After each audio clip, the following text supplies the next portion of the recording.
We are live on Unblocked Live. This is the Anti-Polarization Podcast. Welcome. Please feel free to join the chat and ask questions. My guest today is Erin Smith. Erin Smith is coming to us. She is a former merchant marine ship captain, also a former candidate for the GOP in the state of California, in first state senator in the San Francisco Bay Area. We're going to talk about Antifa groups, leftist militancy. She's been in Portland. Erin Smith is my guest. Hey, thanks for having me. It's great to be on. Thank you for being on. And I see you have a couple of, we should explain this right off the bat, that the shield behind you and the sign are relics, items that you picked up on your travels, as I understand. Yeah, these two, I got these in Portland. The one here, Abolish the Police shield. That's one that I got. Actually, I got both of these in Portland. These are shields that I acquired in my time undercover in Portland Black Bloc. This one was actually issued to me out of the back of a truck. Like they had a big, it's really interesting. I'm sure you've seen it as well. A lot of the infrastructure they have, it's like they have a shield making kind of an assembly line in Portland, and they were issuing these out of the back of the truck. And when I was there undercover, they were like, who wants shields and who wants training? And I was like, I'll take a shield. So they gave me a shield.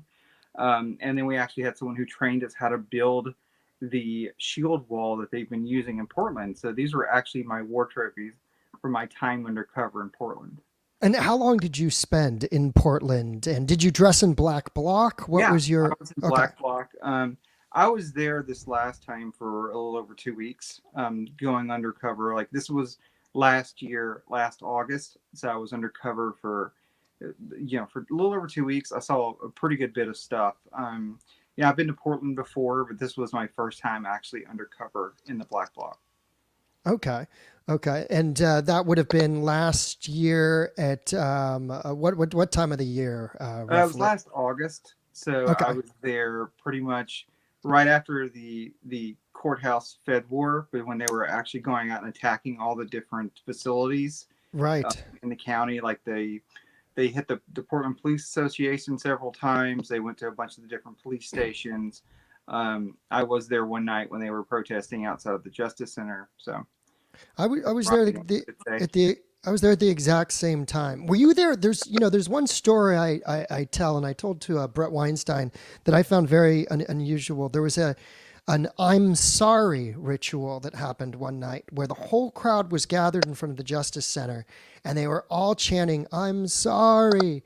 And then there was one activist that was on a mic who was going back and sort of litigating the United States' history and the enslavement of peoples, and going one by one through each thing. You did this to us, and then all the white people would say, I'm sorry, and then they did, and then this happened, and it was this really, I don't want to get too sort of I should probably show the video at some point, but did you happen to be there that night? I wasn't there that night, but I do remember seeing the video of that. So okay. Yeah. Okay, you did see the video. Yeah, so the everything that we're seeing when it comes to militancy, it seems to be connected to litigating the past in this country by essentially punishing the present or administering some sort of, as we have come to know as, social justice. Now, with that comes complications in the field. And what happened in Los Angeles, I was in Los Angeles,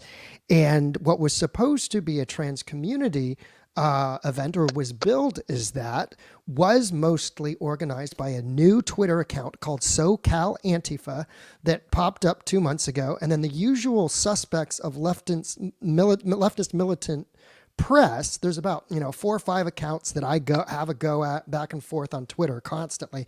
Anybody who's watching now and following my Twitter for @JLeeQuinn and @UnblockedLive, which is this podcast, knows that I just, these guys, it's basically a no-win situation. You're always called a fascist. You're always propping up some horrible, awful, fascistic form of white supremacy or something, and there's no win. You can't talk about the real issues, and that sums up what happened in on Saturday. And I'm curious because this is the first time we've spoken, and from your experience, what did you hear about Saturday, and what unique perspective might you bring to the conversation that we're about to have? You think? Yeah, well, thanks for asking about this. So I'm really interested to hear your story more. I'm a trans person, trans woman, and I'm really interested in what happened this weekend. There's so much of a gray area. We're in an area now where they talk about gender identity, whatever you claim it as, and you have to put no effort into it. And granted, everyone has their off days, but I've heard some pretty wild stories this weekend, and it's like it's hard to tell what's true or not. I've seen the video of the person who was complaining, and I've heard other complaints, and there's so much different. It's hard to really say what actually happened. So I think we should start there because the video hasn't been really talked about, and it certainly wasn't talked about on Saturday. Basically, anybody who came that was thought to be right wing was jumped. They were attacked unilaterally, beaten on the sidewalk. This is what I've seen in California since October. I saw it in San Francisco on October the 14th. I saw, or the 17th, I believe it was. It was that week, the weekend that a big tech a rally was held speaking out against big tech. The organizer, who was black and conservative, had his two front teeth knocked out. The black bloc then systematically jumped people in San Francisco. This was led by Berkeley Antifa. That's their Twitter account. I'm not just making it up. And then I saw this on December the 5th in Sacramento. Antifa SAC _. I saw them beat up young conservatives who are on their way to a Capitol, quote, stop the steal type protest for conservatives. Now, something that we should mention is you have run for state senate, and you've had support of the GOP, of the Republican Party. You've been a candidate for that party, or? It was GOP, SFGOP endorsed and California GOP endorsed candidate for state senate in San Francisco. I was on the San Francisco Republican Party, the Central Committee, for 2 years.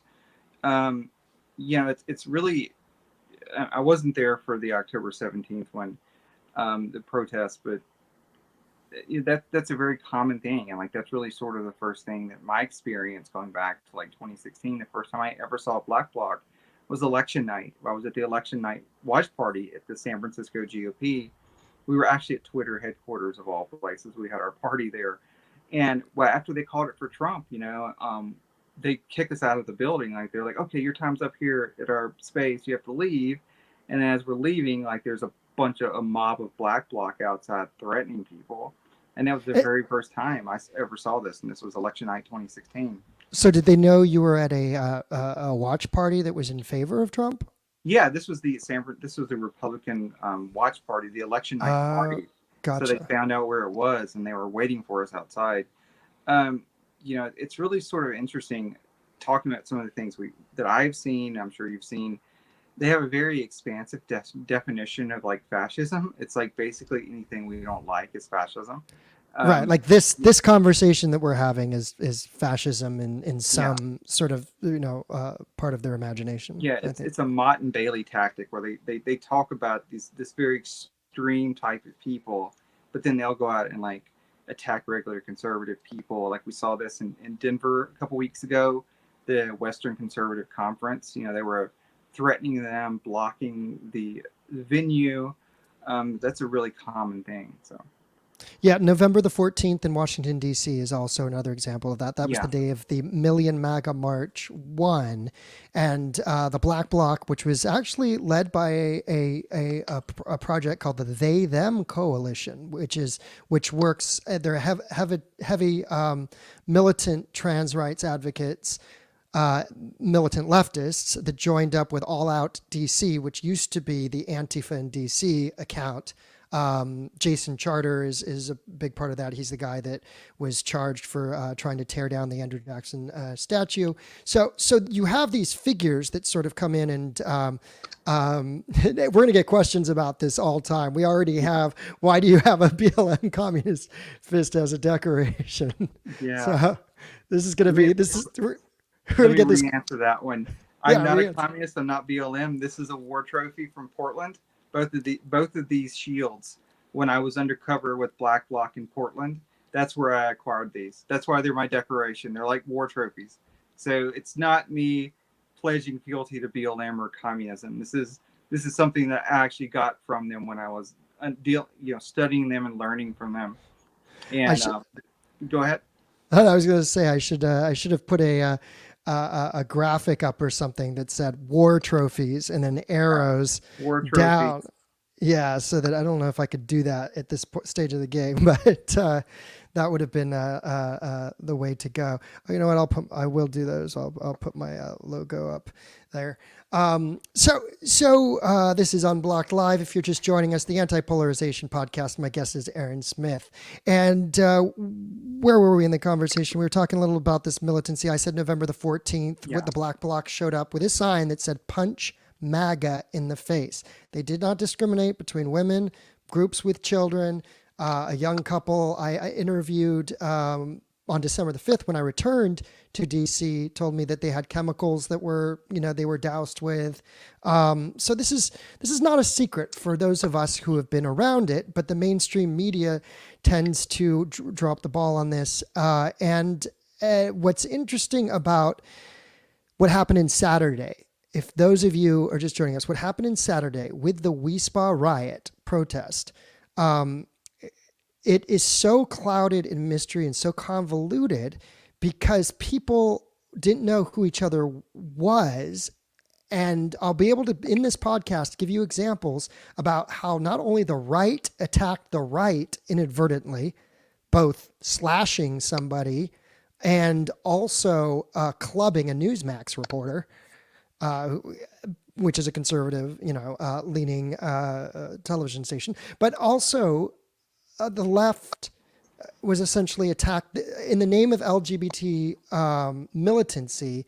They inadvertently attacked and beat a young man who had been housed from 2017 up to this May, just a month ago, by the LGBT community, who was experiencing he was houseless. He had many trans friends. His name is I interviewed him on the last episode of this podcast. So what we have is violence begetting violence, and more violence, and on and on and on. And it never seems to end because it's never talked about. It's never addressed. Nobody can ever decipher it.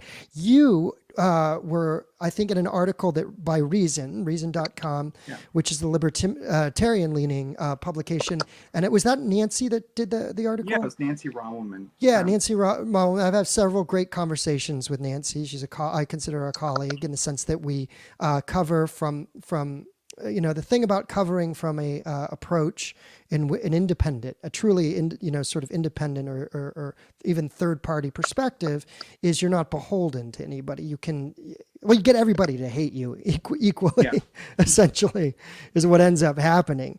So let's talk about what happens. What happens at the WeSpa is a viral video goes out from a woman on Instagram who refers to self-identifies as Cuban, Afro-Latina, and religious. And she is outraged because in the Korean spa, an individual with a penis has exposed male genitalia on the marked woman's side of the WeSpa. Now, there's something that people may not understand, and it was very clear to me that very few people understand about Asian spas, which I happen to be an expert in, because even as a kid, Japanese and Korean spas are very similar. They call them onsen in Japanese, and there's a similar word in Korean as well. And it's community public bathing, and I remember being in Japan as a kid, and it was different, but I went with my father on to the male side, and I was like a little kid running around with a bunch of naked men, and you go into the hot water, baths together, or the cold water baths, and it's just public bathing, and that's it. That's all it is. There's nothing sinister about it. Now on the women's side, it's the same thing. So my mom would be on the women's side going to the public bath. She'd be by herself, because and it was just me, my brother, my dad on the male side. And then, 2 hours later we'd meet out, and there's some community areas where you can get a tea. The Korean spas have the community area is very big, where you can sit in saunas, you can get food, you can drink water, you can lie down, whatever you can get. You can book a massage. So I've been to Wi Spa several times. It's a wonderful place. It's great. What this woman was reacting to, in not the most subtle way, because she was filming herself react, and she was posting it in a conservative sort of this is not right push, where she said, and other members of the spa, women also, came out and said there is, in their words, they said there is a man in there, and they weren't, I guess they weren't, you could say they weren't trained on problematic language or anything like this. They didn't say it the way I would have said it, perhaps, or maybe the way you would have said it. But the way they said it was that they went for it. They just said there's a penis. They said male genitalia is on this side, and that was something they were not comfortable with. Now, I have talked to trans advocacy groups. This morning I just got off the phone with the Trans Latina Coalition, and there is a feeling in trans advocacy that this is the sort of thing that people should be normalized to, and that trans people have suffered and been persecuted for so long. The advocate I talked to did not shed a tear of remorse when I told her that unilaterally Black Bloc was beating up, and in fact, on first reaction, seemed to be in approval of it, quite frankly.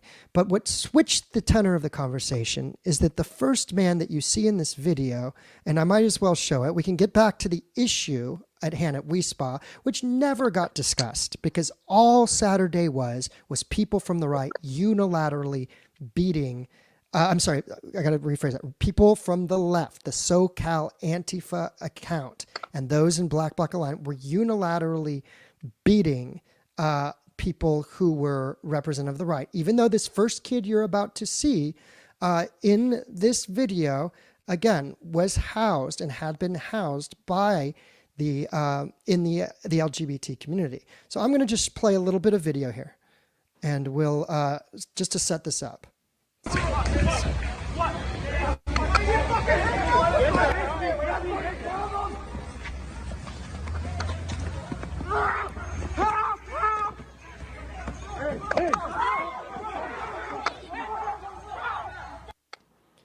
And there we saw a security guard in the black tie. There were two black tie security guards that ran in. That was beating number one at 9:44 a.m. in the morning, right as the young man who was the organizer arrived on the scene. He had his sign stolen, and he produced mace, which can be seen as accelerating the conflict, because he produced mace. He didn't spray it, but as he was getting tackled there, you could see he was spraying it a little. This is attacks 2 and 3, which are from my camera of Hispanic evangelicals getting beaten just east of Wilshire. Again, these people have not arrived at the protest. They're a block away walking towards it.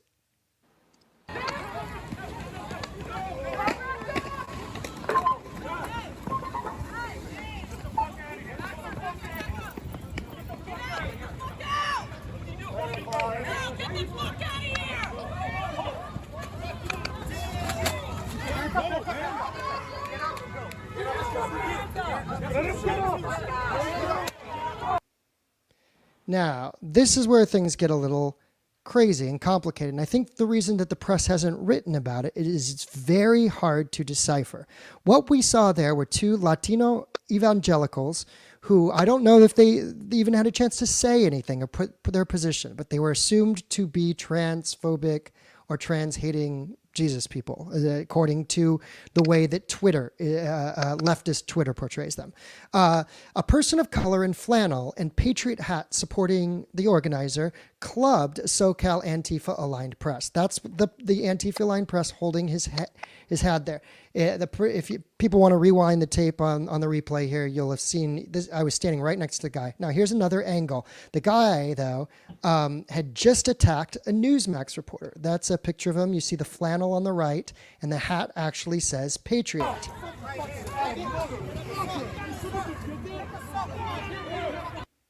So I call this Patriot Block. They're using black bloc, but you could see the Oakley glasses, which is a signifier of some sort of online right-wingism, and he's holding a club in his right hand. And I say the Patriot Bloc assailant also surprisingly clubbed a Newsmax reporter previously. A Newsmax reporter had just been clubbed. You're going to see it from another angle right here where he's chasing the Newsmax reporter. Oh, no, wait. Oh, it's a different video on that. Well, this is a good place to pause.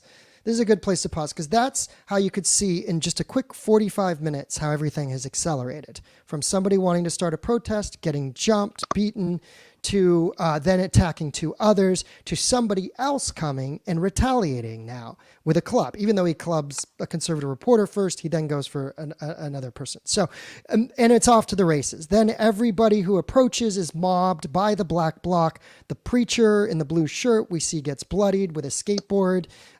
We see a random sort of gangbanger Latino dude who is apparently had just got out of recovery recently and was all shirtless, full of tattoos. He was talking Jesus and swinging rosary or giant, sort of kukoi, those Hawaiian bead type bracelet. He got arrested.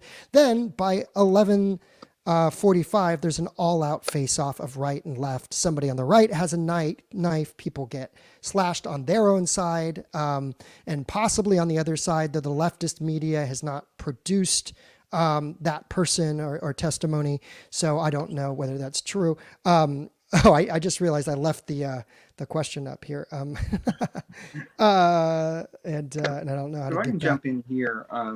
Yeah. Kind of explain a little bit more what we saw there because it helps a lot. I'm sure you've seen this. Understanding the tactics and the strategy and how it works towards the strategy of what we saw. Really what they do, and a lot of the black bloc, the Antifa strategy is about raising the marginal cost of organizing and counter protesting and protesting. So what you'll see at things like this, if you have like anything that's perceived as like right-leaning type of assembly or rally or protest, you'll announce your time and people will try to get people to come.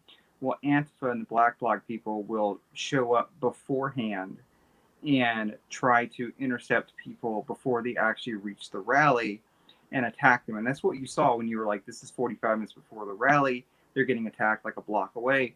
Well, around, it depends on how intense it is, but generally there's a concept called the transitional space, which is around any type of public assembly.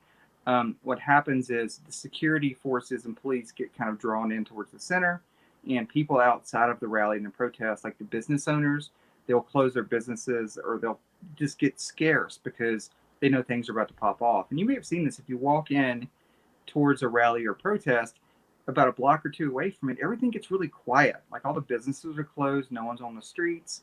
And you'll see a lot of black people like actually attacking people in this space because you're vulnerable. People are trying to transit this space where there's no witnesses, where there's hardly any witnesses. Obviously there's some witnesses because you caught it on video, but there's not there's often not police forces and not security there because it's just this zone where the city is like kind of dead. And they're basically trying to make it difficult for people to go to these things, raise the marginal cost of attending something like this. The term for this is called operant conditioning. It's basically when you start thinking about doing something, if they keep making it unpleasant, it's training people to stop doing things because they're like, oh, hey, there's a protest this weekend. They're like, oh, God, I don't want to go because I'll get attacked by a black bloc. So people stop doing that. And that's really the intention of doing that, attacking people before they in this vulnerable space before they actually get to the rally. And that's exactly true. So anything that we might think these people would have said, we don't know because they Yeah, never really were allowed to they were never really allowed to protest. Now, some of the people with the Jesus shirt, I did say just preaching Jesus, but I never heard anything about everybody going to hell or anything like that. I mean, it's possible. But the Twitter justification of it from the leftist press, and you have to understand that there's at least a dozen leftist press that's out there. So I'm sure if you're a reporter at NPR, you're getting everything in your feed which says that chuds or Proud Boys types attacked. Well, that's not true. They slashed their own after, around noon. But everything from, 9:40 on before that was all the unilateral attacks, with the exception of the guy in the flannel shirt retaliating. There may have been more. Look, my eyes aren't everywhere, and this is what I tell the Antifa press. I say, I don't know everything. You're allowed to contribute. I don't discredit your contributions. They're the ones who pointed out. I wouldn't have known unless the Antifa people showed me quite clearly video in which the right wing militant is also in black bloc and accidentally slashes somebody on the Patriot side. You could not tell who is who because there was so much black bloc everywhere. Because when the right shows up in, I call it Patriot bloc, because they have one signifier, usually a little costume piece or a bandana that indicates their affiliation. But before that time, you really it was mostly people getting mobbed, and some of them said they supported trans rights, and they just think that, germane to what I experienced as a kid, which is in traditional Japanese and Korean spas for public bathing, you maintain separate spaces. So this has nothing to do with private bathroom use. It's public bathing, and the idea that never got to be articulated was not that they want to somehow deprive somebody of rights, but is there a conversation to be had about boundaries where we stay with folks of like genitalia? What is your opinion or your take yeah, on the conversation that never happened, essentially? yeah. Well, first, let me say, they're never going to ask. They're never going to debate. There's Mark Bray says in his book about the anti-fascist handbook, fascism is not to be debated. Fascism is to be ended. Well, as we've already covered, fascism is basically anything we don't like, according to their terms. They have a very expansive definition of that. And one of the things I've done while I've been undercover is I've been undercover in training events that they've had, in the Bay Area and other places. And some of the stuff, it was not necessarily black bloc training, but it was just counter protesting training. And one consistent theme through all of this is do not debate these people. You're not there to debate. These people are evil. They're it's like brainwashing. They're telling people these people, every one of them, they're all violent Nazis, even if they're like a grandmother looking person. They're there to harm you. They're there to lie. They're there to try to persuade you. They're not arguing in good faith. That's a consistent theme. It's like they're not going to almost never going to try to debate anyone because they're instructed, and like when they do this training, because it's there's a lot of nonprofits that put on, and like local activist groups that will put on counter protester training. Like these people are usually trained. They'll tell them do not debate, do not talk, do not interact with these people. Very consistent thing. So under your other question about what's going on there, again, it's like it's I wish it was like a binary situation where it's like when a person transitions, they like flip a switch and they're like automatically the other gender, and there's not this weird awkward phase in between. I kind of I don't like the apparent Latina trans group or the way they kind of sounded like they were celebrating or smug about people being attacked.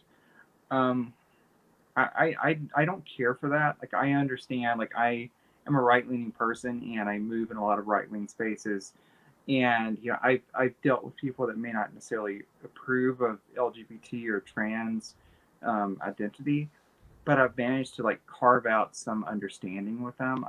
Some of my biggest supporters now are right leaning people, because people who originally did not like me because they were like, hey, you kind of changed my mind. You know, you've been a decent person, and you never took anything personally, and you just kind of carried yourself with a certain dignity and I didn't take the bait when people were angry with me. Um, so I don't really know. It's like these people, they perceive this person like, I've never been in a wee spa. Like, I personally would not feel comfortable going to one. Like, for me, also, like, I wouldn't feel comfortable, and like, I'm fairly sure that it sounds like in that sort of setting that I may potentially make other people uncomfortable. So I don't know. I try to avoid that. I do use the women's bathroom, but I don't cause a scene. I just use like the bathroom and go on about my business. So, it is a messy thing. I don't really approve of attacking people. Like, whatever this person saw, like, there was a report of, I found one. I don't think it was this incident. It was like a few months ago or a year ago before the big shutdown happened. There was apparently someone went in there with a beard, like in the women's side, and just a beard, and didn't even have any female presentation at all or attempt to. I don't think that's appropriate. But we're in this kind of blurry area where it's like, yeah, I guess I know trans people that are absolutely 100% passable, and they may have their original genitalia. It's really kind of a messy thing. I think that trans people, like, we do need to try to be a little understanding. Like, I'm kind of, I wouldn't go. I kind of would not, like, one of my pre-op friends, I would not tell them, I would not encourage them to go to this sort of thing, like to a wee spa. I don't, like, I wouldn't go there personally. It's we've said more and talked about it than anybody was willing to allow have happen on Saturday, because it just somebody's presence there was an indication that they should have been beat up, and that's what I find disturbing. And I've been telling the leftist press. The leftist press has been after me.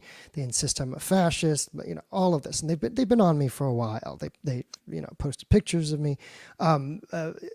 It's what they do, and they do it to silence me and shut me up. But I'm against violence. I'm just outright. It's not even I have a little problem with it, and I call people out on it.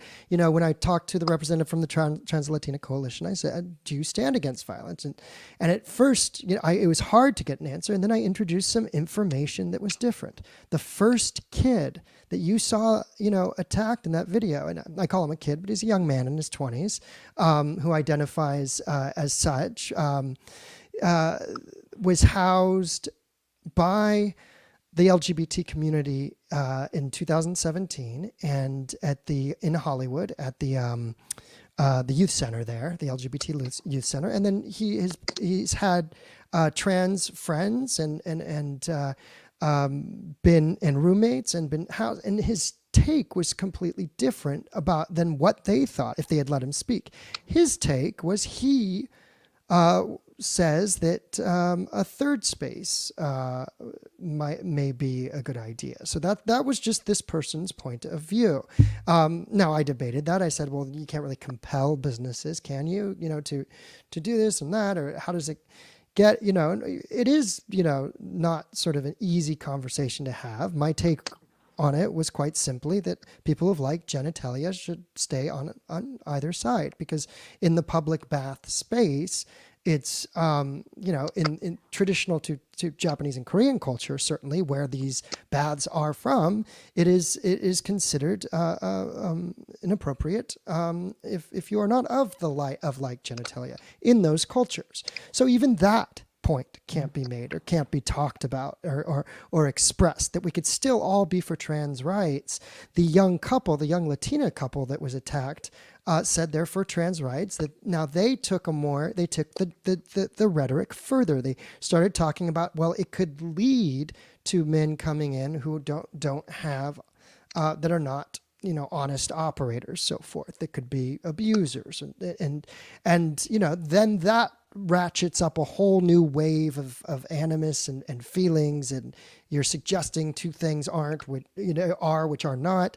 And I went back and forth with them a little. I said, your sign, says pedophilia. That's perhaps, can you understand why people find that inappropriate? It doesn't mean I think you should have been rushed with skateboards and terrorized. It just means that, let's have a conversation about this and try to find some sort of common language. But when you get to these things, the positions are so extreme. Not just on one side, on both sides, that it's almost like everybody wants, in some sense, well, I'll say this, the group that organized this thing, SoCal Antifa, wanted a militant fight, and they want another one in 2 weeks when the right wing has announced they're determined to come back again. Yeah, I think the thing, it's really very tricky because you've got, like, I can't think of any pre-op male to female trans person I know that would be comfortable going in the male side of a spa, and there's probably not enough people out there to have a designated third zone, just in terms, because I mean there's logistical factors behind that and construction factors. I mean, building a whole third zone for a relatively small portion of the population, that's another issue as well. And too, a lot of the ones I know as well would not feel comfortable going in the female side because, if it's totally nude, because that would make a lot of the ones that I know, it would make me feel uncomfortable. Like, I would feel self-conscious, and the ones that I know would mostly feel self-conscious. And yeah, I think that the pedo thing is obviously very overblown. But, at the same time, when we're in this age of self-identification where there's no limits or no way to someone taking HRT or anything, it just is whatever you say you are, whatever you feel like. Again, there is some report of at some point, like last year at this same spa, that someone went in with a beard and had no female presentation at all.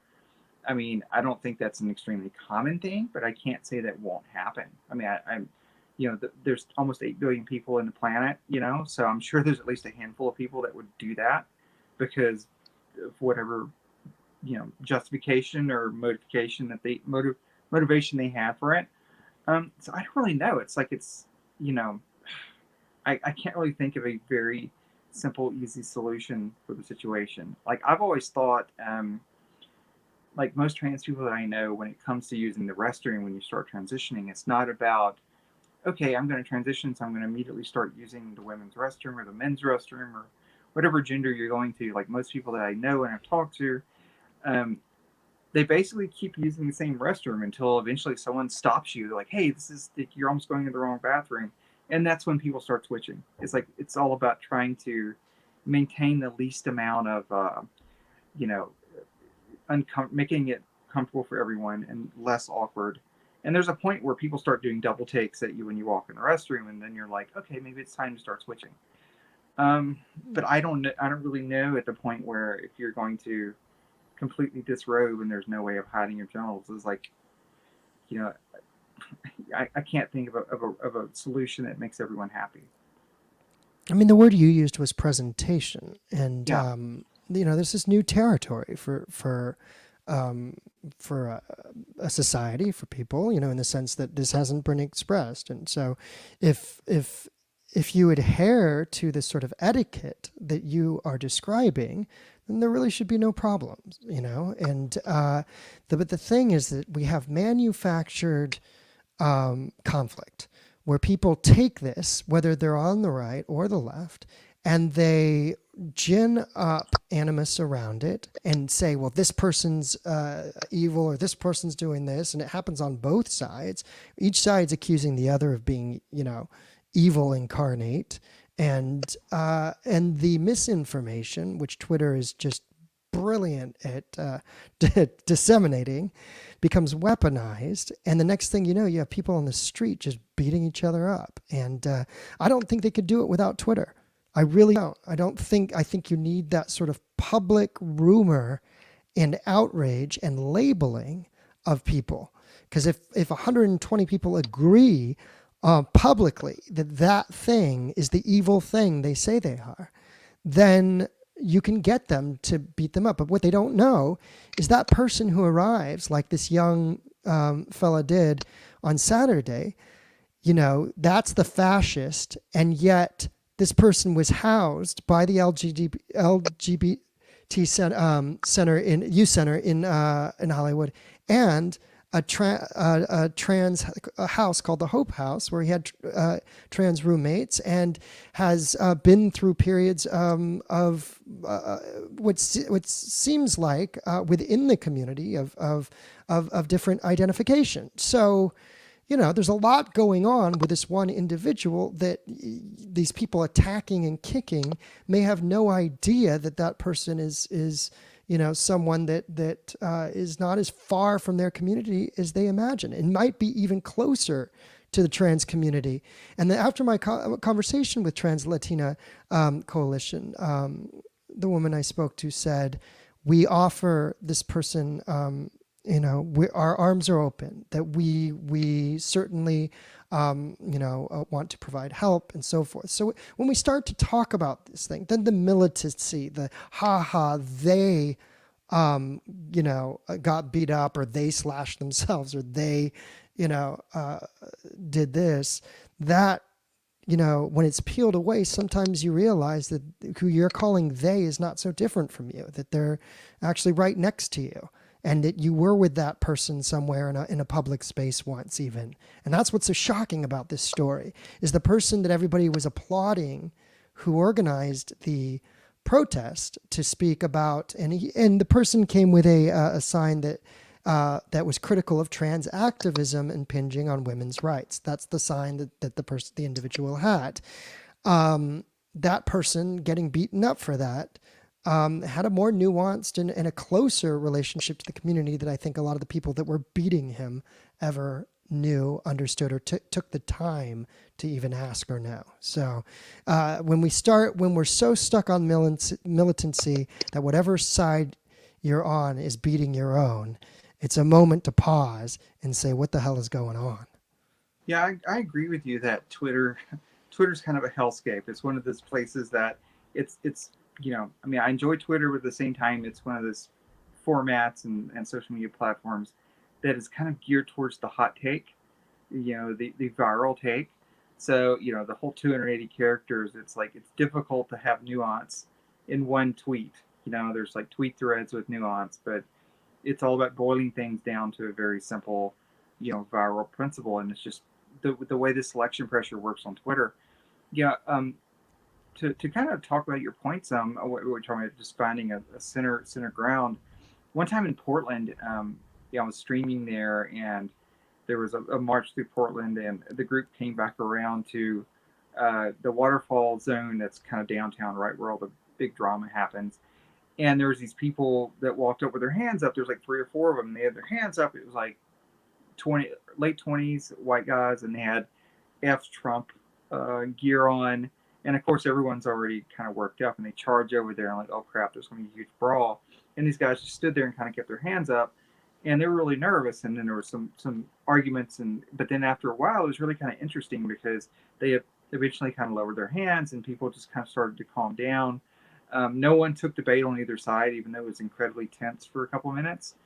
And it ended up winding up into this 30-minute discussion. And by the end of it, I have this photo of a guy with like a, MAGA hat on, and then I'm behind him because one of the guys had his head on backwards, and it said, F Trump on the back.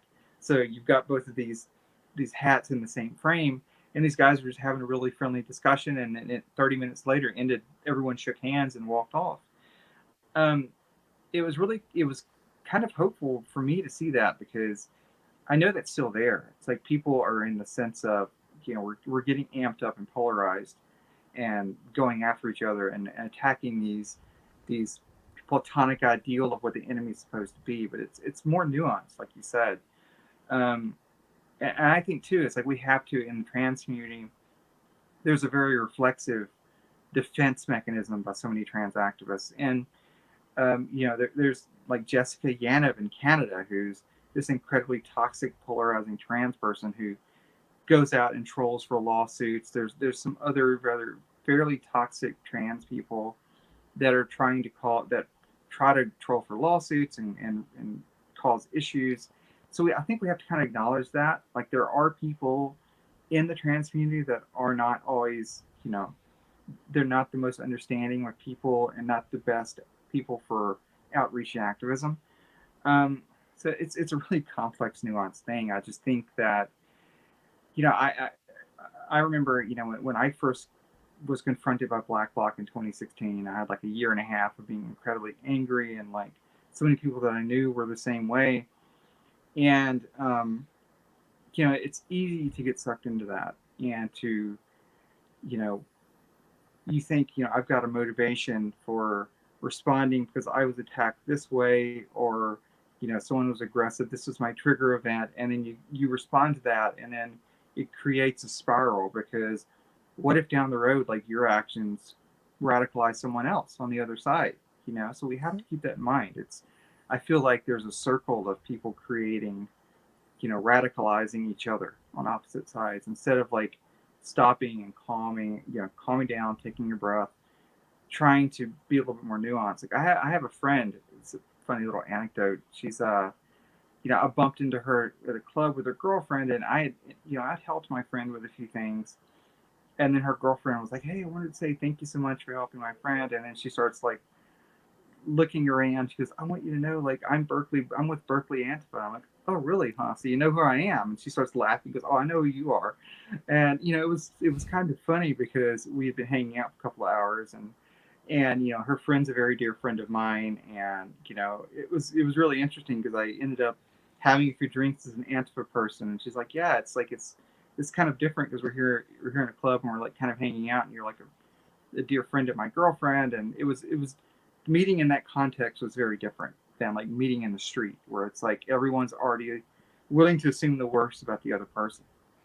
That's amazing. I mean, that's amazing. It's remarkable that once you take people out of the context of the pressure and the anonymity, that they where they get sucked into being anonymous and believing that they're impervious and that there's no personal accountability. It's actually the opposite of what traditional anarchism preaches, which is anarchism is about accepting is about personal responsibility. It's about you know uh, uh, you know taking care of your actions and not being beholden to these certain other hierarchies. So everything's being misused and militarized in this sort of ideological fashion, and people are being manipulated because it feels good online. It feels good on Twitter to say something really intense, and then 100 people retweet it, and other people, give you the approval, and then it feels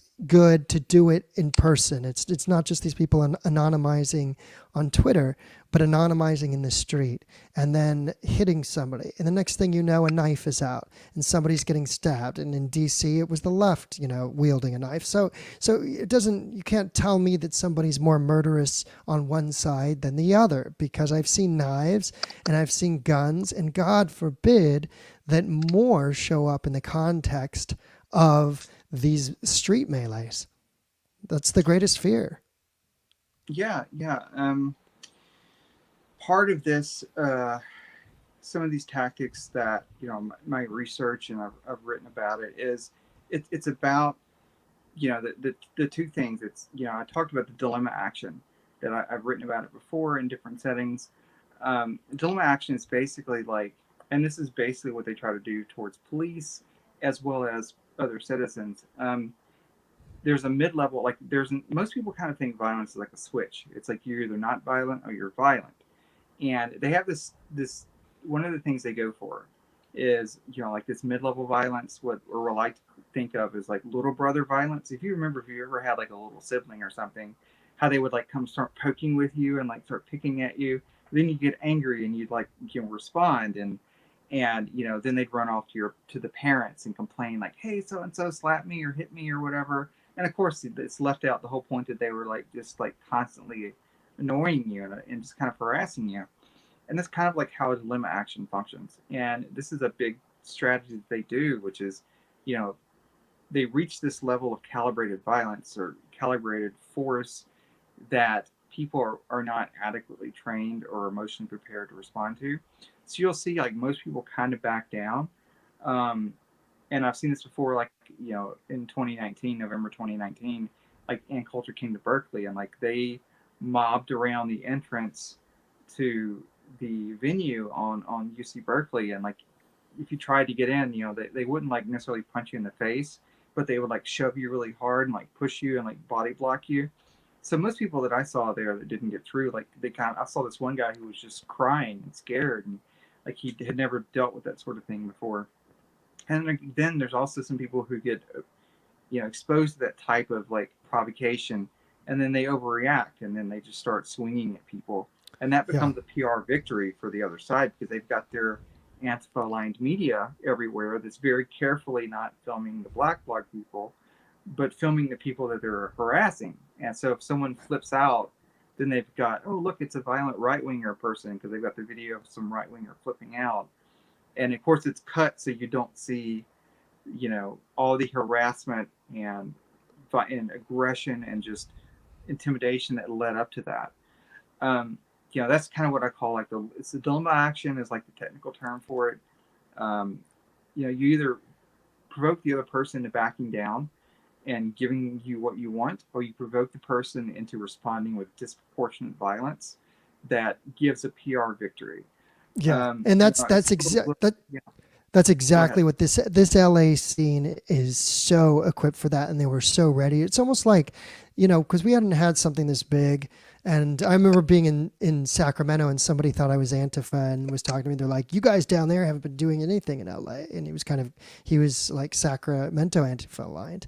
And, I talked to him for a little, and I just described what the scene was or what events I was at. And I was just trying to sort of hear his perspective.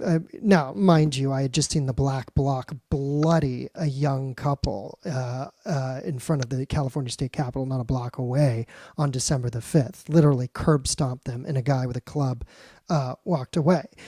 So I don't want to give the wrong impression here, but I was talking to the person, and he was sort of saying, well, in LA, they don't do anything. In LA, they are equipped to. I mean, I've seen they jumped a reporter, I think it was in April. At that point, I kind of got scared. I said, look, I don't want to do this anymore. I sort of said, I'm retiring, blah, blah. Because they had really went after and just stomped a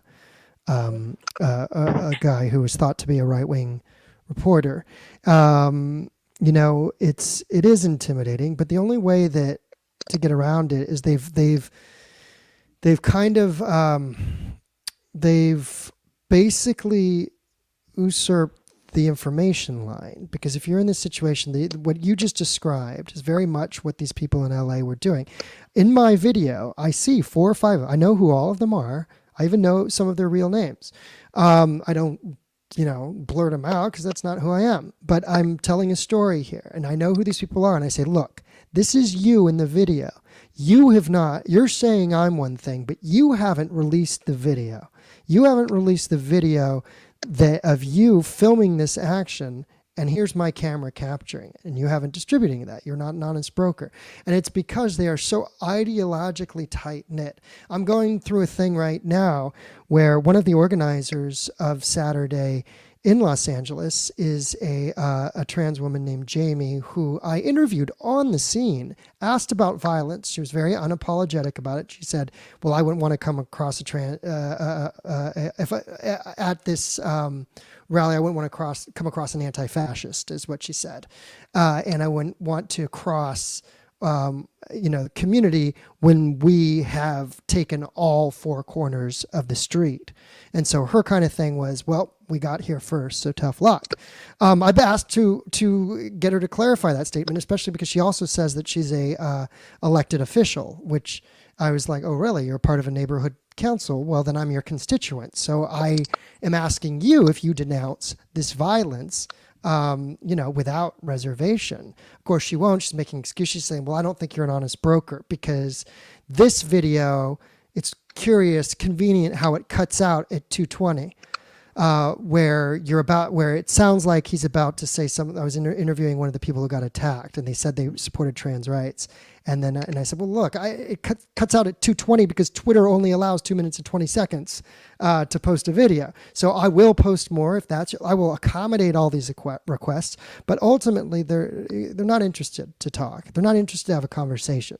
They're interested to empower the movement, in which case has almost a cult-like atmosphere of itself. When did you see, because you described to me election night in the Bay Area, there were Black Bloc riots. Very little of that was reported. Then in Oakland the next week, we're talking about the end of 2016, I believe, right? When Trump was elected, there was then the next week across the Bay in Oakland, there were riots. Then you had everything happening at University of California, Berkeley, when speakers would show up in the Bay Area, whether it's Ben Shapiro or Ann Coulter or these sort of right-wing. Milo Yiannopoulos was, of course, the very infamous one because he was such a button pusher, provocateur, and or whatever you want to call him. I don't even know at this point with that guy. But all of these people who would show up. The Black Bloc would become more and more energized and militant. When did you sort of sense this is more than just a couple of people getting together and saying, let's do this, but this is a larger sort of ideological push for people to sort of litigate every grievance in society and cast themselves more and more victims, because this is the other thing I get thrown. Well, we have all these threats, and if you talk to this person, that means you're standing up for all of these death threats and so forth. Well, no, that's a complete false argument. But when did you realize this isn't just about good faith conversations? There's an actual ideological cultism here that's going on. Yeah, I had friends they went to the attempted San Jose Trump rally. I had friends that were attacked there. That was one in 2016. And they recalled like being chased through the parking lot and convention center by mobs of people. One of my, I had good friends that went to the Milo event it was February 1st, 2017. I had friends who went to that, and they were attacked. Like I had friends that were just I had friends that later became involved in activism because they were, complete like uninvolved moderates, and they decided to go see. Oh, I'll go to this Milo thing because it sounds interesting, and I wanted to see what's going to happen. And I had friends that were attacked there at that because Black Bloc showed up and started attacking people in the line to go see Milo, and they ended up becoming activists because they got attacked for that.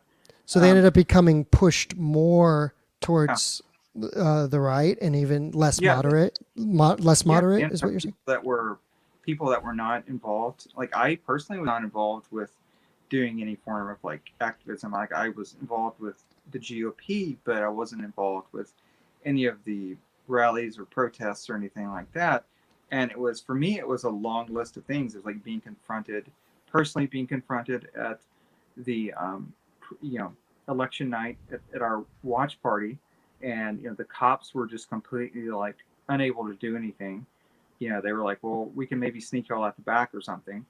They were just completely overwhelmed by these people. Like there was that, and then watching my friends be attacked. Like I didn't even go to the Milo thing. I had friends that were attacked there, and then eventually it was like, you know what, to hell with these people. It's like they're attacking everyone. They're insane. And that was really the sort of thing. It's like going to these deals, and it took me a few months to kind of realize and researching it and like watching how they operated. And I was like, let me start researching this. And like, I'm seeing the things that are happening and paying attention to it, and started researching what they're doing. And I'm like, this is like a fairly, sophisticated type of thing. It's not just really randomly attacking people. I mean, I was familiar with like CrimeThink. I remember like, finding out about that around 2000, being a young person and like reading all the stuff on the internet. Like, that's kind of interesting. So you're talking about the first time that CrimeThink was publishing their days, Nights of Love and whatever. Yeah, I've got a copy of that book like from like 2000. Because it was interesting. When you're a young person, you're in college and you're reading all these different stuff. So I was sort of familiar with that then. And I'm starting reading more about the Black Bloc, and like it's all leading back to a lot of the things that I was somewhat familiar with in my past, and reading and researching it.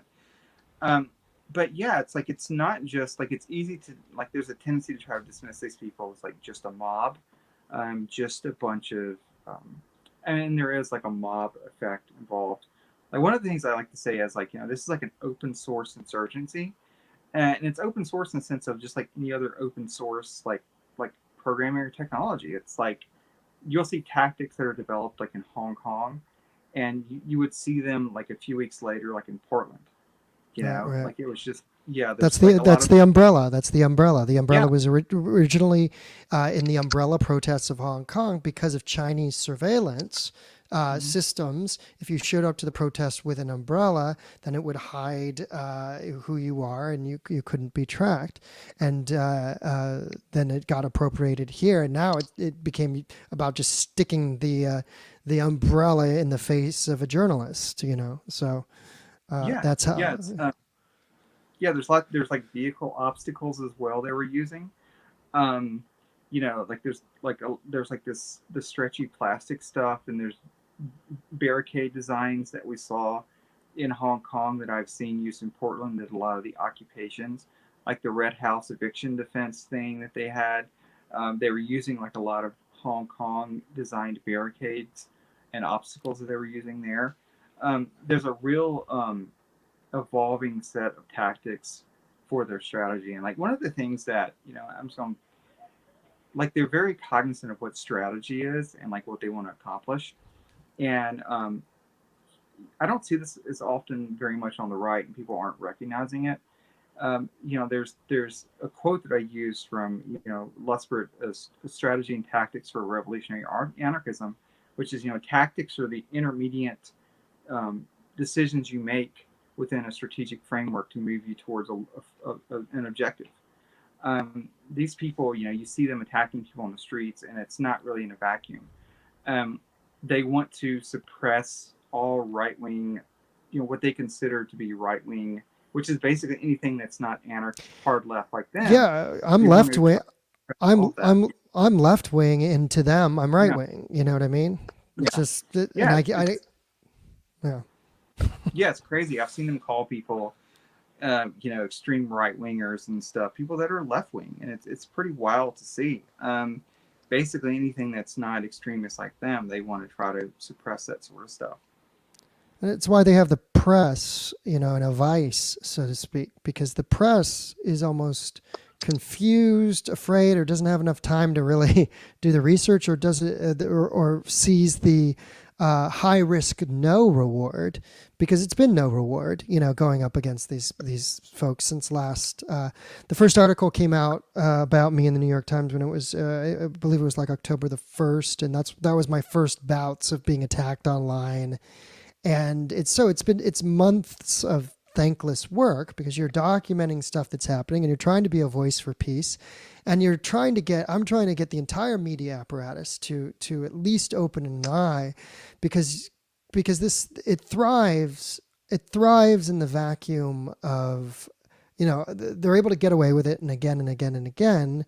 It thrives in the absence of coverage, the absence Yeah, of shining a light on it. People think that, well, it's not there, and so there's no public sort of, they've succeeded with that.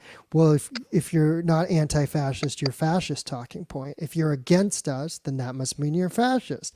I can't tell you how many times I've gotten a stupid meme that just try to reduce everything. I know. I just have to be like, look, no memes. I'm sorry. I'm not doing memes today. I It know. just I like to add. Yeah, I like to add when people tell me that I'm like, so if you're not part of the good, if you're not for the good guy squad, you're automatically anti good guy. It's like that's kind of their strategy, or like we're the right, anti bad guys, so you must be pro bad guys. I'm like it doesn't work like that. But it's right. interesting because like the talking point about it's literally in the name. I'm like, well, National Socialism's in the name, but yet y'all usually don't insist that the Nazis were socialists. I'm like, you can't, Right. or like North Korea is like Democratic Republic. I'm like, Right. that's a Right. Democratic Republic. I mean, How what's democratic is North Korea? Yeah. yeah, yeah. It's really talking about like how extreme a lot of these people are. It's like something I've seen, like I'm paying attention. I like in San Francisco specifically, like that city's so far left now, especially in the government, that Like there's people that are pushing back. People are trying to recall like the DA there because he's so radical. He's letting like there was an armed robbery in Golden Gate Park a few weeks ago, and like they stuck a gun in a guy's face and stole like $20,000 of camera equipment from this person, and the DA ended up charging with a noise violation. Like an armed robber gets a noise citation. That's literally Yeah, what they said. And press have been. this This is is like press is at times yeah, has been attacked in the Bay Area. yeah, Press who are in their camera having their it's cameras happening taken. again. There was a Yeah, big spate of that like in 2016 when I moved there full time. Like I've been living part time in San Francisco since like about 2011, but when I moved there full time, it's like there was a big spate of that. But no, it was interesting because there's the same thing is happening there where they're so out of touch with reality. Like there's people that are left wing Democrats, like they call them, they're like openly Democratic progressive people. They're like, look, the crime here is crazy. We need to do something about this. And I'm seeing them get attacked on social media. It's like, you're alt right, you're a Nazi. I'm like, these people are like, these are like, Biden voters and like standard middle of the road Democrats, but yeah, there are far right for San Francisco. Like being like there was one of the DA's assistants yesterday, like his number two, number three person in the office called someone. He like this lady was like, there's people who are afraid for their spouses. It's like my house got, she was complaining about like an invasion in her home, and like she's like, oh yeah, you sound like the Klan and like Birth of the Nation, and like there was a big thing about that the other day. It's like they're just so far left. It's like it's all about their context of what's right wing or far right is just completely out of step with the rest of the nation, and it's really kind of crazy. I don't understand the apparatus of belief. I mean, they must know that they can't tell you, label you with impunity. They must know that it's not right in somewhere. Somewhere there has to be a humanistic streak where you know it's not right to curb stomp someone. And if you're someone who says you're a journalist, it's not right to record that and not release it. There has to be somewhere in people who are so wrapped up in all of this that there's a glimmer of humanism. I would think. My hope is if they're listening at all to try to remember what that was like, because it's hard to stand up, and maybe it's the identity gives you so much quote unquote liberation or power that you don't feel you can stand up to it. This woman I'm going back and forth with, who's the trans representative at the Saturday protest. I know she can't actually talk to me because the community would then cave on her. They eat their own, and they've made it very clear that being part of this cult like and I called it cult like back in when was it, September? So this is nothing new for me, but certainly I remember when I started to realize, wow, this is really almost like a religion. It's a kind of if you stray from it, you will be excommunicated. Yeah, it's a very good point, and I was actually just gonna jump in with something like that. I like the synchronicity there because I was kind of moving in the same direction. One of the things I noticed, and I'm sure I'll get some hate from the trans community for this. When I very early like transition and before the trans community, especially the online community, one thing I noticed was the more well-adjusted and successful a person was, like once they kind of finished their transition, they would sort of like go on about their lives. It was like it was a phase of their life, and then once they got to a place where they were comfortable with it, they had other things going on, and they were like, this is part of who I am, but it's not my entire identity. Um, and there's like an evaporative cooling process. Like it seemed like the more unhappy people, the more aggressive and like militant people would grasp that they needed something to make this as part of their identity. And that's where a lot of these very aggressive trans activists come from. It's like you can usually tell, like if you go to a forum or something with the online trans community, you can usually tell pretty quickly about who's going to be leaving and who's going to be like the radical. There's the people who are hungry for something, and this is not just a trans thing. This is like I feel like this is something across our entire society now. Yeah, I mentioned this in the Reason piece.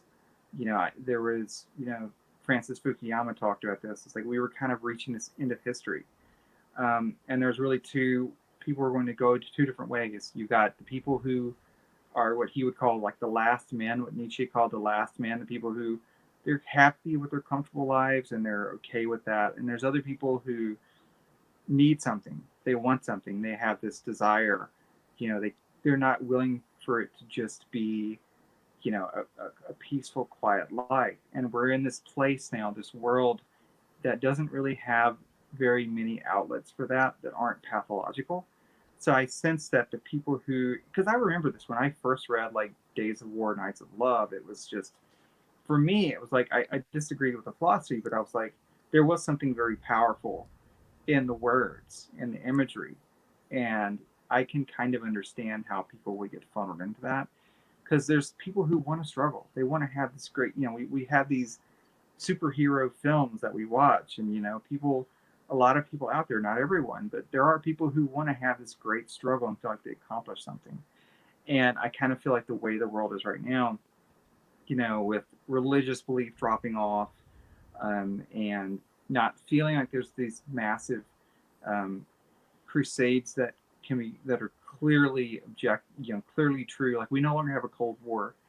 There's no great opposition out there, no great battles. Musk hasn't yet got us to Mars where we can start exploring other planets. It's like we're in this weird zone where we've got a lot of our problems are solved, and we're trying to find problems to solve from that point. Like I mentioned in the Reason piece when I was out there running around to these. I don't agree with them, but at the same time, when you're with these people, like there was a sense of community when I was there. When they gave me the shield, and like we're sitting there, and like they're giving food and cake, and like there's people walking around with therapy dogs, and you pet the dogs, and there was a sense of community. And I kind of understand how certain people, especially people at certain points in their lives, would be attracted to that. Needing a great cause. It's like if we can't have a great cause, if there's no objective enemy out there to fight, we'll start creating them. And I kind of sense that's a big push of that. Now, do you see some similarities on the fringe right, or I guess I don't know if you want to call it the internet right, where all of this sort of QAnon and conspiracy and deep state stuff comes out, that there's the same sort of tribal, call that goes out where people think they're belonging to a cause, even though pretty much just like, I almost want to say, as much as perpetual grievance is concerned, it's more or less manufactured, and I think the same sort of dissatisfaction with government and making all of these very elaborate mythologies about how the government is, screwing us all over with these sort of exotic theories, if you will. Is that it's still, when those people get together, they have that same sense of camaraderie and mission. And certainly, I was at the Capitol on January 6th. I don't document just one side. I've been documenting, Proud Boys up in Sacramento and Oregon, and I was at the Capitol on January 6th. And certainly, I would say that those traits were identifiable no matter what political side you're on. I see the similarities. Yeah, I agree. There's you know people need something. They need to struggle. They want to be told there's some great secret. They want to be given a path forward to something. We're in this very complex world. We intrinsically want to simplify it. We want to have a good and evil type of story, and we want to align ourselves with good. So people search for that, and there's other people out there who are willing to jump in and give them stories like that. And it's something on the right and the left, and it's a real shame because there's elements of truth, I think, to both, but then there's also falsehoods involved in both. I mean, I'm not a QAnon person. It just I think that I'm not a fan of that. It's I have lots of big list of critiques of that as well. But I would. I remember there's something in Berkeley. There's a group, and actually they're across the country now. It's called like RevCom, the Revolutionary Communist Party, Sure, and sure. They're big in LA they're too. Yeah. Yeah, Huh. yeah. I've seen them in Virginia of all places. I was at the 2020 Lobby Day rally, and Revcom showed up out there. I think the thing that stands out to me with that, um, you know, they're a cult. If you ever you've seen them, like they look like any other like crazy religious cult, and they act like it. I saw someone in Berkeley, like she looked like she was having a Pentecostal moment. She started like ranting and chanting, and I swear, like she started talking in voices.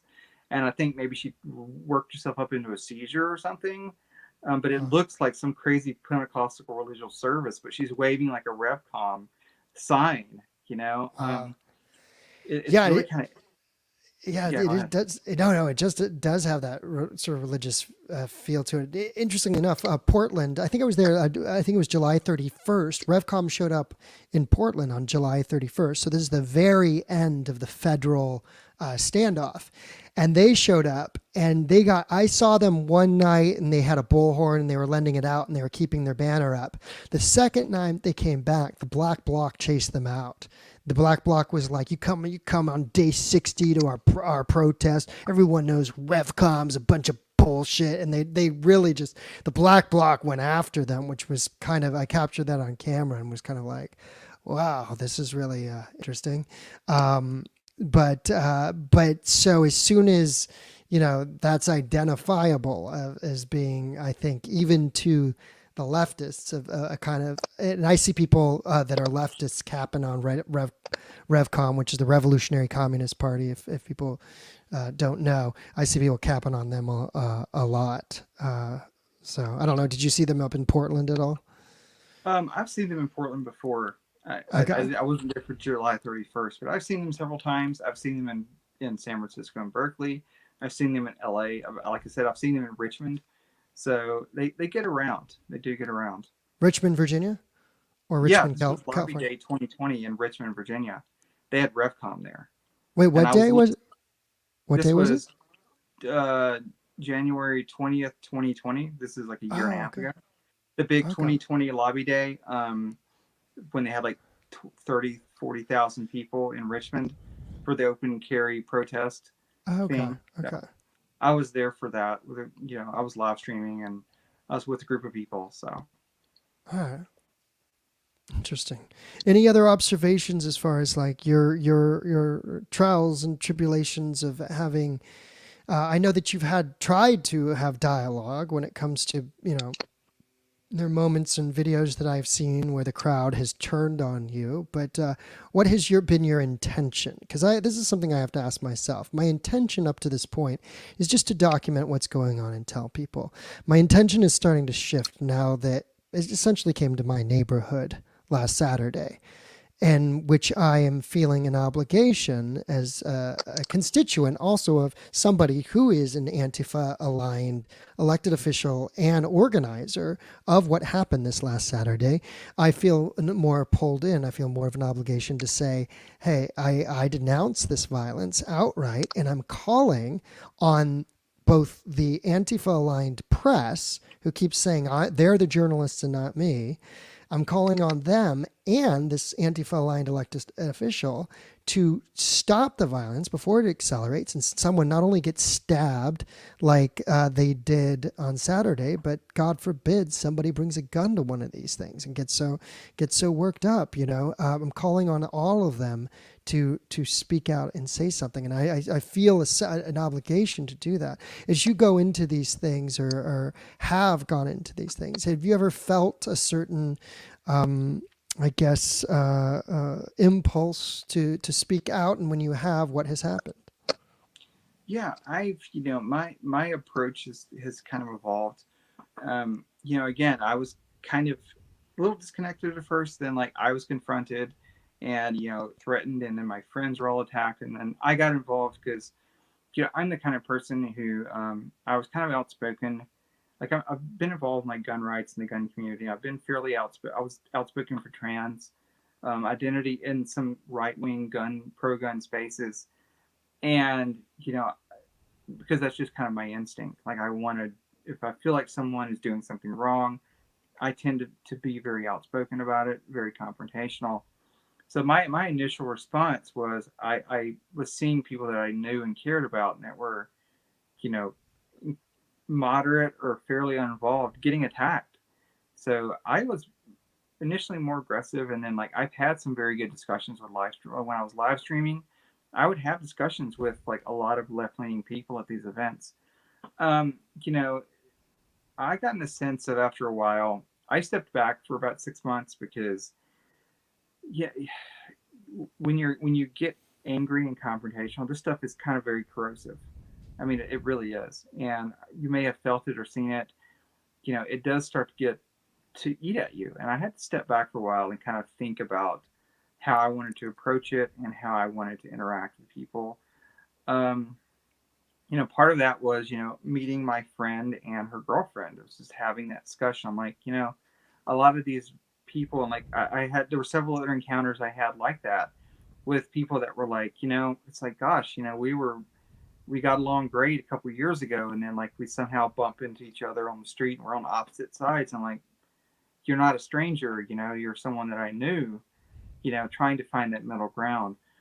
Um, One of the things that, you know, I've talked about is the left has this word called praxis, and praxis is taking theory and putting it into action. Um, One of the things I'm doing, like I'm writing now, I have a Substack and I do a podcast, you know, contextualinsurgent.substack.com. Uh, I'm trying to give people kind of a roadmap. Like the way I kind of describe it is like, it's like a subway. The very first time you ever went into a subway, it was confusing as hell. You know, you can't just use a subway without having a map, but you can't just have the map. You have to know where you want to go. Like a subway has tons of different options, but not all of them are going to take you where you want to go. And that's what tactics really are. And I kind of feel like the left has a better understanding of how their tactics fit into a strategic framework.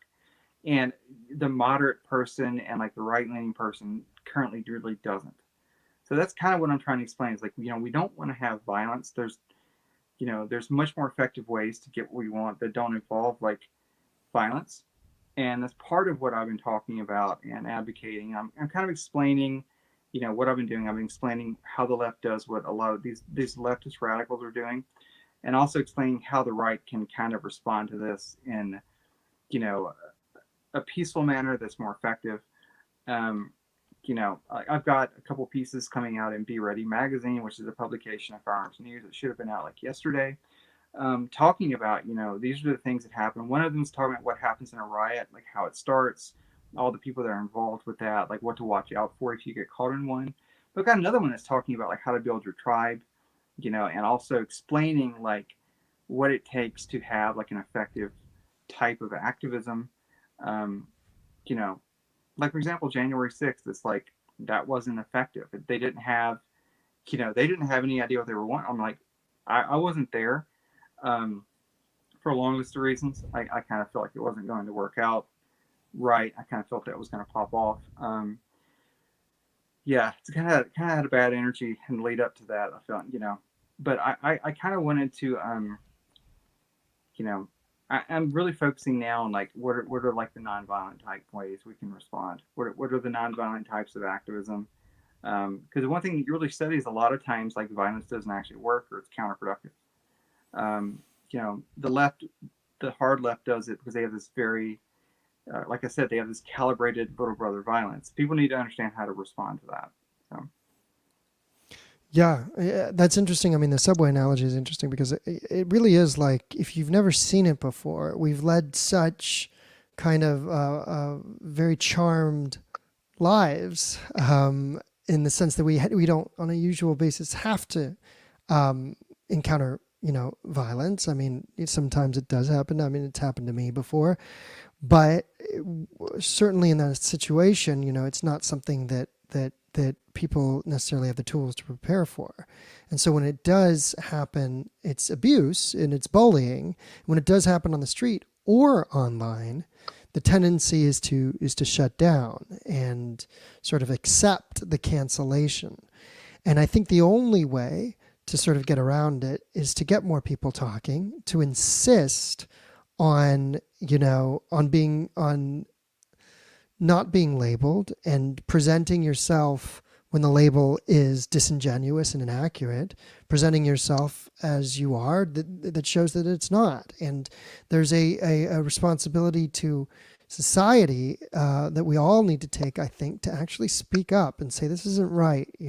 This, we can disagree about things, and we could probably find a very good, solution and situation on what as far as allowing other people to be free to live their lives without any sort of harassment. We can do that, and it's going to take people being a little bit more outspoken, as opposed to, allowing themselves to be shut down, allowing themselves to be silenced. Because they come hard. They come at you hard. They do. I know it's cost me. What I've seen.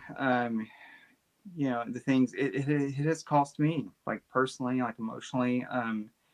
Some of the things that I've seen, I'm like, this is just a small taste of how bad things can really get.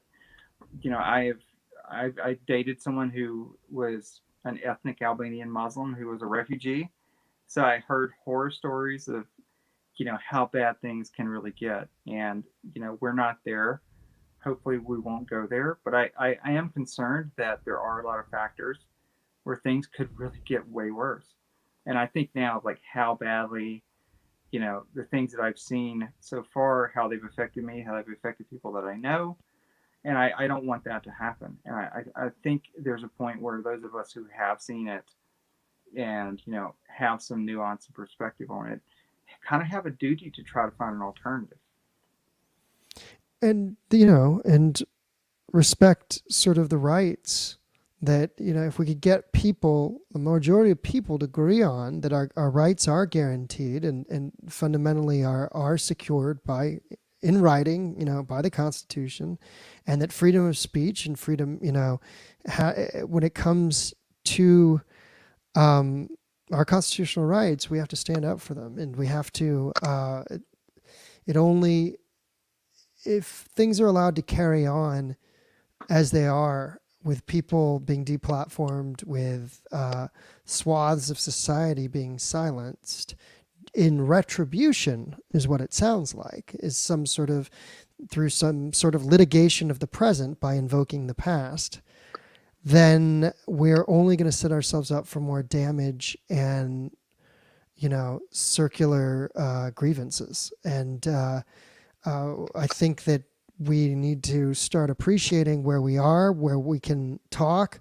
The dystopia that was presented last Saturday, it wasn't clear people had different opinions, but it wasn't clear anybody really, except for maybe some online trolls. That's very possible. I do not dispute that some people can come online and see very nasty things. They've done it to me for other things. So aside from that, though, when we get into the public space, when we're there in person, what can we do to steer this society and have our voices heard and have others step up and be heard that want that dialogue and want that peaceable discussion, so that we arrive at more moderate solutions and appreciate how fortunate we are, actually, that, certainly, my mother was born in a Japanese internment camp, in the 1940s, right? Early 1940s. So, she, struggled, and I was also, she made her way through UC Berkeley, where she met my dad. And, I was born and raised in the Bay Area, and we always had the Berkeley, people that I was very familiar with. And, as far as, their politics, and I worked for KRON. One of my jobs I was really proud of was coming home, and I was covering the Berkeley anarchist tree sit in 2007. I don't know, were you in the Bay Area in 2007? It was the Not in 2007. Okay, it was UC Berkeley had an oak grove that they were touring down to make a extension to the football stadium. So it was a classic sort of culture war setup, in the sense that tearing down trees and alleged sacred spaces on occupied land, and this kind of rhetoric about to build a gym for the jocks. So I would have the. It's interesting. One of the tree sitters, I would send my mic up, and I was always about, as a reporter, letting people be heard, and he showed up without a mask. He was the only one who showed up without a mask, and he was willing to talk. I reconnect with him, 15 years later or whatever it was, and interviewed him on this podcast, actually, in the audio form. And he's become more libertarian, and sort of, as he grew older, became a little more critical of some of still had the same ideals, and wanted to fight the same fight, but also became critical of sometimes the execution of the way things out. And I would ask any leftist that's listening to this, it's okay to be critical of the execution, because in the end, if it didn't go the way that it was supposed to, and you have this weird feeling that people got beat up that should not have been beat up, trust that feeling. That's it's called being a human being. And it's okay to speak your mind, because ultimately when you speak out, you push your surroundings and your circle, and hopefully all of society, to a more compassionate place. Yeah, I'm from rural Mississippi, like very rural, very conservative Mississippi. And I started living in San Francisco part time in 2011 because I was like, what is the most opposite place from rural Mississippi? And I was like, well, San Francisco. So I moved there part time. I had a ranch in Mississippi and an apartment in San Francisco, and I was doing very well for myself at the time, and it was a lot of fun, and I really enjoyed it. I remember the city then in the Bay felt so different. Like it was still very wacky left, but it was a fun wacky left where like it didn't, it was not a hostile place that I didn't feel like it was playing for keeps politically. Like I would talk to people who had radically different politics from me, or radically different politics from almost everyone, and it was a really engaging experience to talk to these people. And then starting like late 2015, 2016, it just felt like everyone started playing for keeps.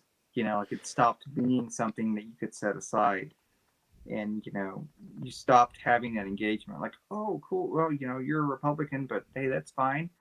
And like I used to have, like I would talk to these people in different settings, and it was fine. Like I really enjoyed that, like getting to experience people from different worldviews. But then at that point, there was a point where you no longer could. Everyone was like, you're either with me or against me, and it became very like totalizing, like in the sense of like there are no people in the middle, and And that's that's what kind of led to what you're seeing today, where these people were, hey, I kind of don't want home invasions every other day, and like, oh, you're a fascist if you're against home invasions, like these insane people now, like, So go ahead. Oh yeah, no, I was just saying that's exactly what I was told. You're either with us or against us. When I was in LA in April, and I said to myself I wasn't going to go out again at that point. And it was somebody from the fluorescent hats, the Lawyers Guild. We're getting a little National. crackling.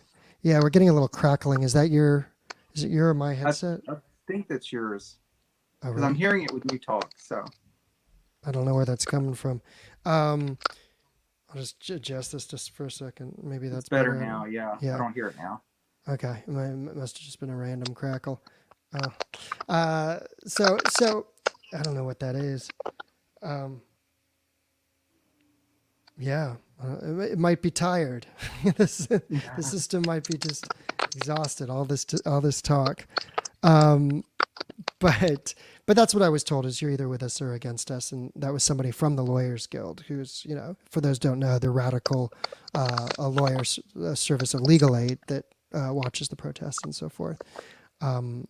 But certainly those extremes, I think we need to get away from. The rise of Trump, I think, in some ways, freaked people out, and they felt that it was signaling, the new Third Reich. Why did you never get that feeling that because certainly with Charlottesville, and I have a conservative friend who I asked about this, and she said, well, that's the one thing I really didn't like, was he didn't come down hard enough in saying, of the ethno-nationalists that he did not, articulate condemnation early on, even during his campaign.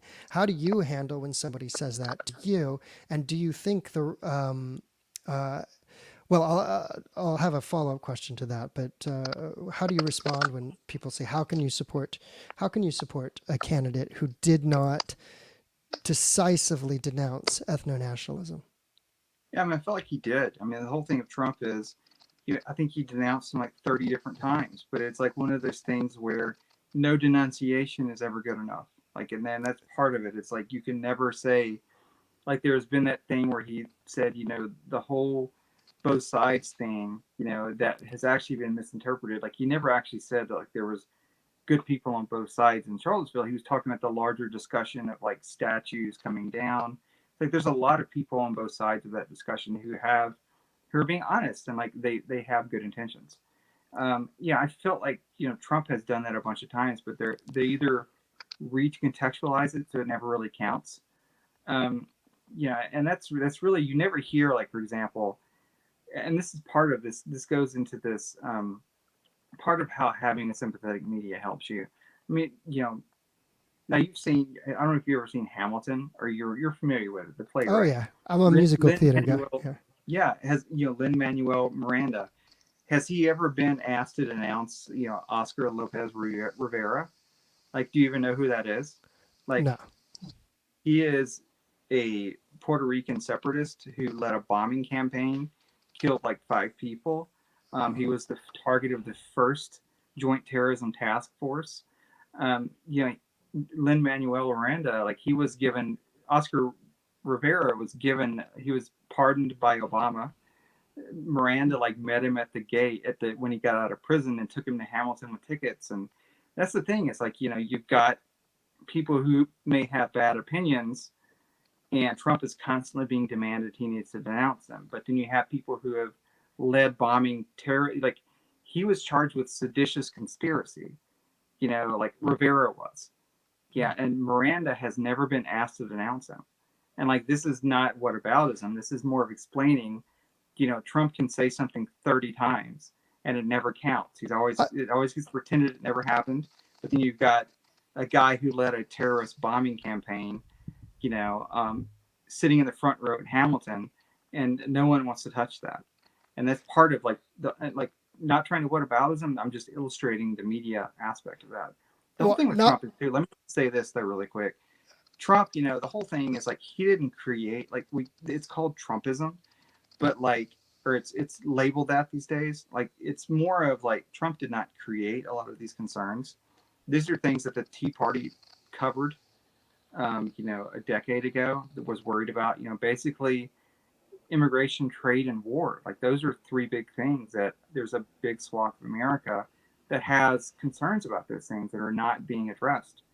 And, Trump just happened to say the right things at the right time. I don't think, Trump is really radical. He's kind of a shit poster. Like, he says things, he said wild things. Like, I got to the point, I never even followed him on Twitter because I didn't think it was important. Like, I'm only concerned about what people do. And I feel like there's a lot of people, like, yeah, I think it drove a lot of this radical response. And I kind of think he should have modulated himself a lot. And I think that drove a lot of the crazy pushback. And it kind of goes back to what I said before about people that want, they want to have something to fight against. So, and there's a point where, we'll start creating, like Fukuyama said, people want to have a struggle. And if there's no struggle to be found, they'll struggle against democracy. And I kind of feel like that's what a lot of these radicals are doing. They're at the point of looking for anything they can latch on to be considered an enemy to fight. I'm sorry, go ahead. no, that's interesting because in regards to Manuel Miranda, he had to apologize for Hamilton and in the Heights. In the end, he was. So you talk about selective outrage. He had to apologize for not handling slavery as elaborately as he could have in Hamilton. Then he had to apologize for In the Heights, the film, which is fantastic, when they went after him for not having Afro Latinos represented enough. Now, mind you, one of the characters, one of the leads, there's only or five young leads, and one of them was a black male, and then one of them was it seemed a biracial female. But all these articles I think were written from the root about colorism and this and that, and color hierarchies, and then all of a sudden you're in this rabbit hole, and he's apologizing, and the cast is apologizing, some of them, for the movie, which is fantastic and is a representation of Latinos like it has never been seen in film. So it's almost like this is why we can't have nice things, you know? Everybody's Yeah. insistent on tearing down what the accomplishments as well. And, you know, this, I don't know what's going on with our connection. I think it might just be a kind of a randomized thing, you know, with technology. But I would love to have another conversation in the future with you. I'll ask one more question, and hopefully it's my side, so it'll stop when you talk. But how do you feel? What was remarkable to me is the GOP and Republicans existed in a lot of sense in the abstract to me before 2019. I would say I started to be a little bit more open-minded, and then when I saw what I saw in the streets, that changed everything. I was in Tulsa in June of 2020, and people were really nice to me. I thought I was going to be entering some racist hellscape. By the way, Trump land was portrayed. People were very nice, and you know, there was a lot more people of color than I expected. How has being trans and being part of a minority in that respect, how do you rate the GOP, as you will? What is it like being Republican and trans, and how do you feel? How far do you think people have come, and how far might they have to go? Yeah. I mean, I feel like let me put it like this. You know, like I said, I'm from Mississippi. My family and friends are mostly conservative back there. I've been home. I've had zero issues with anyone. No one has ever in my life. No one has ever attacked me for being trans. Even being someone who spends a disproportionate amount of time in Republican-leaning spaces, I've only been attacked for being Republican. You know, but never actually being not by Republicans, of course, but I've been attacked. You know, I've not been attacked for being trans. I mean, obviously, I kind of feel like, you know, what really sort of happens here is, you know, everyone is reactionary to some extent, and this is kind of how politics works. You know, people will stake out a position in something, and even if a group of people, even if the opposition doesn't have a particularly strong feeling about it, they'll take the opposite position just because that's what's expected. And we've seen this before. Like, you look how the Democrats used to be very anti-corporate, you know, influence, and, you know, anti-corporatism, and now it seems like they're the party of big business these days, and it's almost like Republicans are shifting to be more the party of small business and workers. So they're, you know, the parties do shift a little bit, and I think there's times where people will choose, you know, a response because, well, this is what the enemy's for, so we're against it. And my experience with Republicans has been, you know, I think there's a lot of very legitimate concerns about, you know, how far things should go, like, um, how to manage, like, managing public facilities, you know, what you should do. Like, there's lots of very legitimate good discussions that need to be had, like with the Wee Spa situation. Like, that's a legitimate basis for an honest discussion because it's not quite so cut and dried. With youth transitioners as well, like, there's honest debate. Like, there's legitimate debate on both sides that people can have. I feel like Republicans are usually more capable of having that.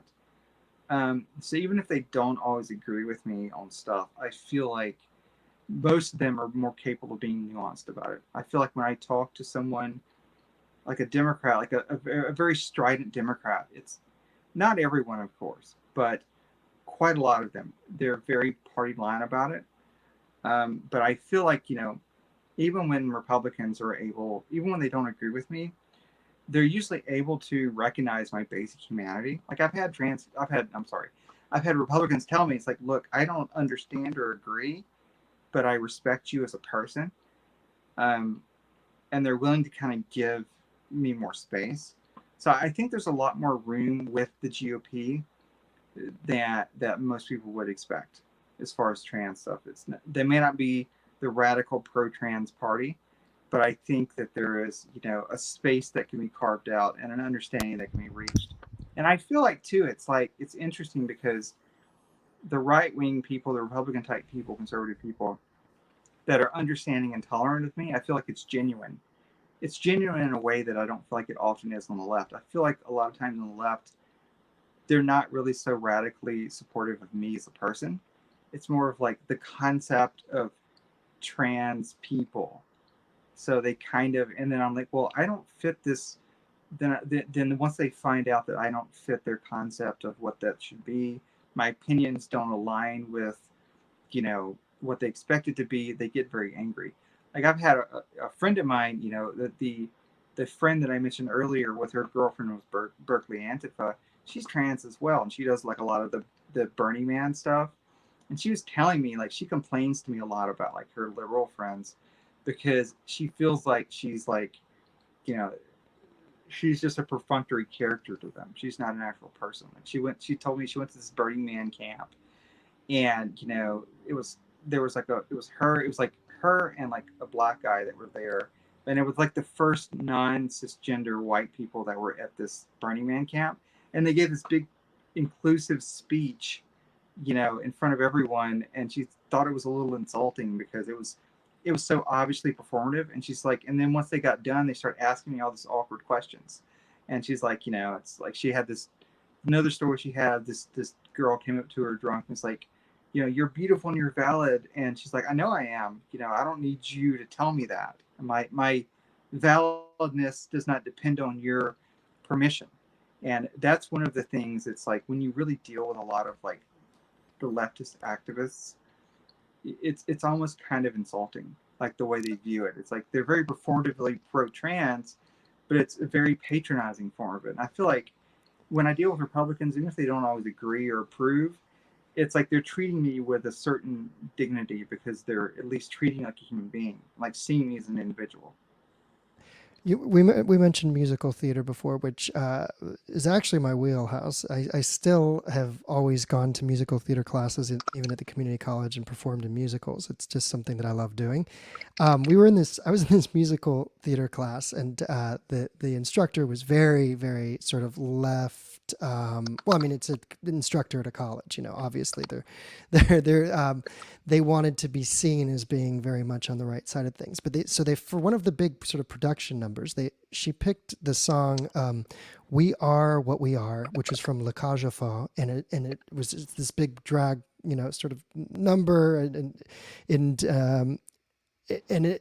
we had one trans member of the class, and so it was sort of it was obviously patronizing from what I was saying, that you're going to make the whole class all of a sudden do this, sort of big drag number, and make this person the, sort of centerpiece of it, this individual, whether they, with them not being the one to choose the piece, and it sort of felt so, I don't know if they call it tokenistic or whatever, but very showy, that the person ended up just leaving the class.